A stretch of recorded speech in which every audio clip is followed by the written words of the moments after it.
Hello Year 10s. This week we're going to focus on rates of reactions. It's a brand new section and it is a pretty cool section. Hopefully you've just watched the YouTube clip on making elephant toothpaste and you can see how we can manipulate a reaction to make it faster. And that is really useful in industry when we're trying to make chemical reactions or products very, very quickly. So let's understand how this all works.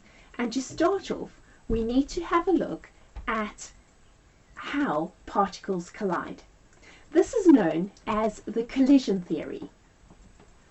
So we know that these particles making up the reactants, they need to collide with each other.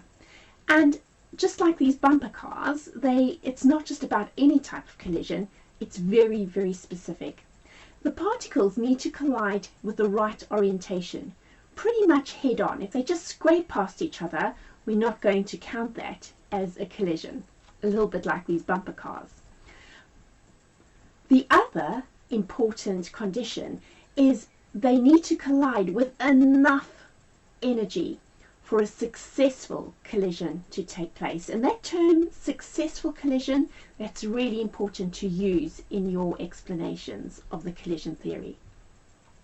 So this energy to get the reaction started, we call it the activation energy, and I'll explain that to you more in another episode.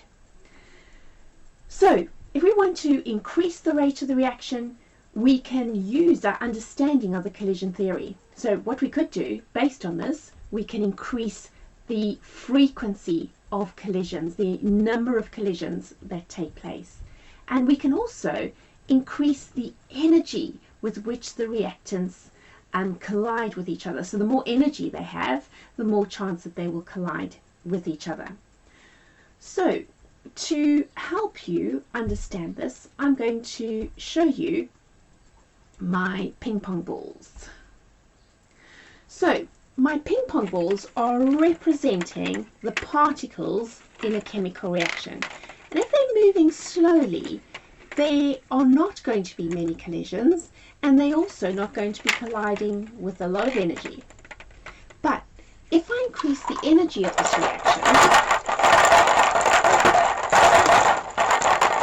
you can now see more particles are colliding with each other more quickly, and that therefore increases the rate of the chemical reaction.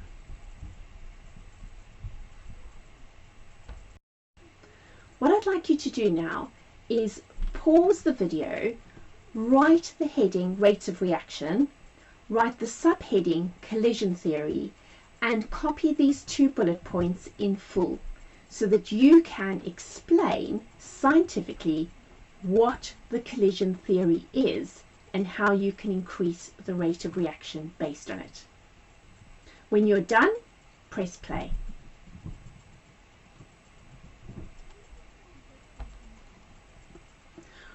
Right, so I've been talking about these factors that can affect the rate of a reaction, and you need to know what they are. They are temperature, the surface area, the concentration, and you can add a catalyst to increase the rate of a reaction. So what we're going to do is we're going to understand how each one of these work.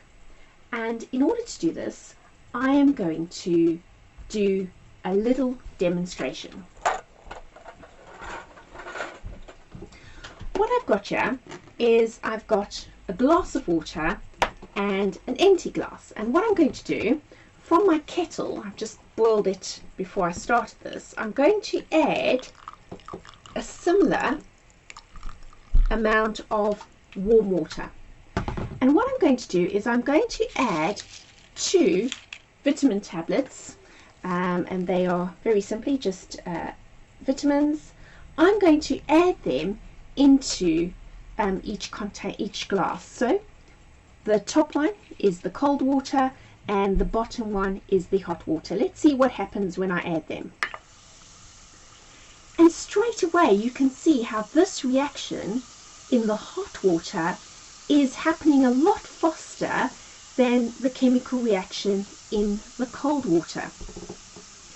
some point, both of them are going to stop when the tablet has completely dissolved or completely reacted with the water, and I'm still going to have the same amount of vitamin drink. Just this one, you can see it at the top over there, hopefully. The tablet's at the corner over here. This one is going to, there we go, finish a lot quicker, while this one is still bubbling away. So how do we explain why the hotter glass reacted quicker than the colder one? Well, here's the science behind it. If we increase the temperature of a reaction, what we're effectively doing is we're giving the particles in that container more heat energy. So the particles have got more energy, and if they've got more energy, just like you running around the playground a lot faster, there is a greater chance of you colliding with each other. So the particles are moving faster, and there's more chance of a successful collision taking place. And therefore, you are increasing the rate of the reaction. Now look carefully how I explain step by step how this actually works, and make sure that you can do the same.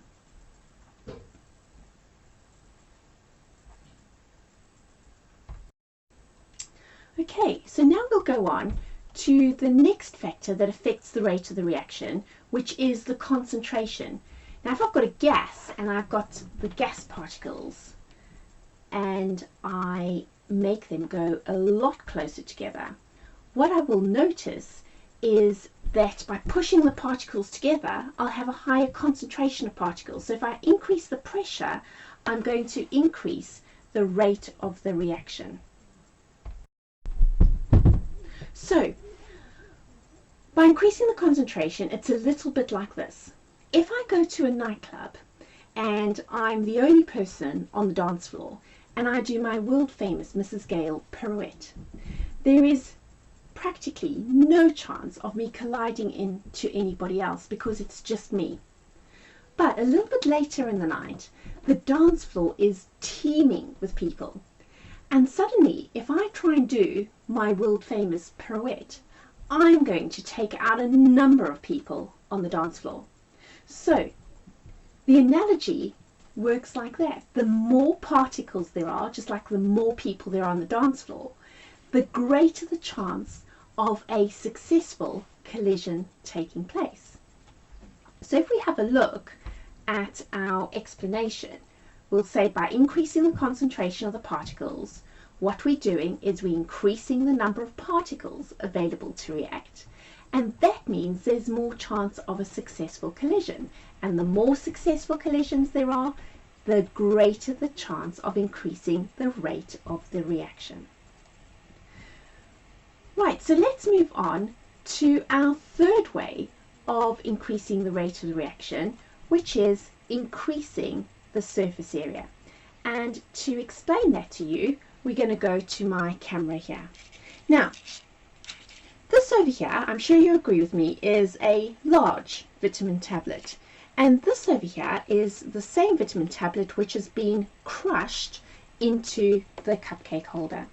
Now, this does create a bit of confusion because when we're talking about the surface area, although this tablet is big, it's a big piece, it actually has a relatively small surface area.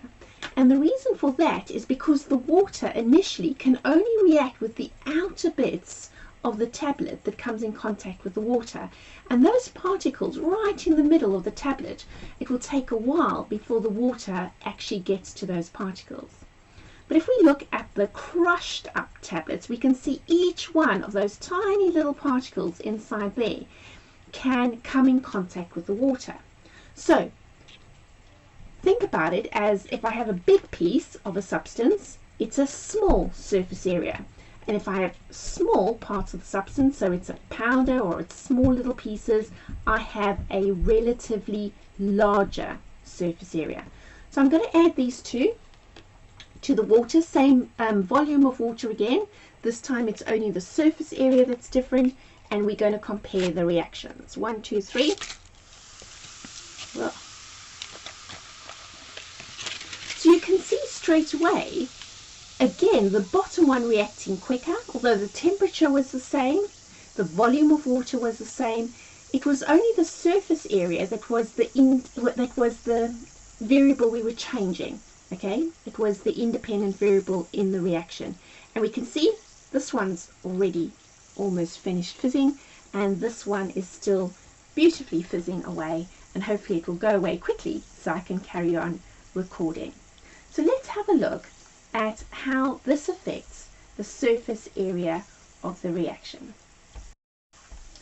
So when we explain the surface area, we say that by increasing the surface area of the reaction, so having one of the reactants being powdered, what we're doing is we are increasing the surface area for the particles to collide with. And that means there's once again more chance of more successful collisions taking place, and therefore, yes, you guessed it right, the rate of the reaction is increased.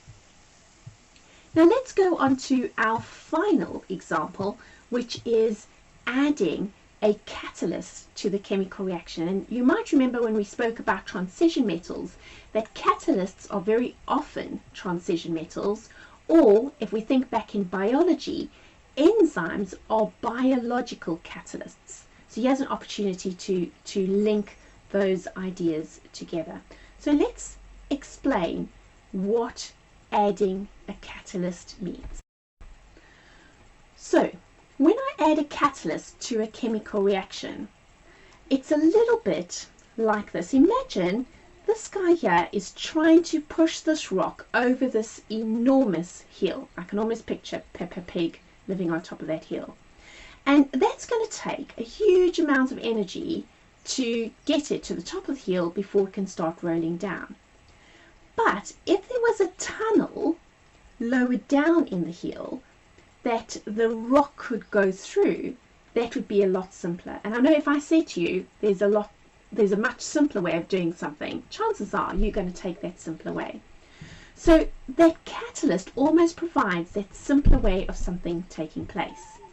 Looking at an analogy, if I had to set you up on a date with somebody, absolutely gorgeous, I promise you, by bringing you together on that blind date, I'm acting as that catalyst. And just like chemical catalysts, I don't become part of that relationship. A catalyst doesn't become part of the reaction, and therefore the catalyst can go away and be used again and again and again. And that's why sometimes the catalyst used, like in a catalytic converter, is very expensive, but it's worth its while because it can be used again and again. So what the catalyst does is it provides an alternate route for the reaction to take place, thereby lowering the activation energy, and I'll show you that on a graph in a moment. And that means that there's less energy needed for the particles to be able to collide successfully, and that of course means a faster rate of the reaction. So I think of a catalyst as a bit of a matchmaker. And if we have a look at this graph's really important to understand. So on the left hand side I have the reactants in my chemical reaction, and this is the top hill where the reactants need a lot of energy, a lot of activation energy before it produces the products. And what the catalyst does is it provides that alternate pathway which most of the particles are going to use if they've got any sense, and that's going to lower the activation energy. So you can see on the graph how the red one represents the activation energy of the catalyst. And that brings us to the end of our section on factors affecting the rate of the reaction, and I'm sure you can hear my children shouting in the background. What I'd like you to do is stop the video and in your books copy down the notes on this page. What I would also like you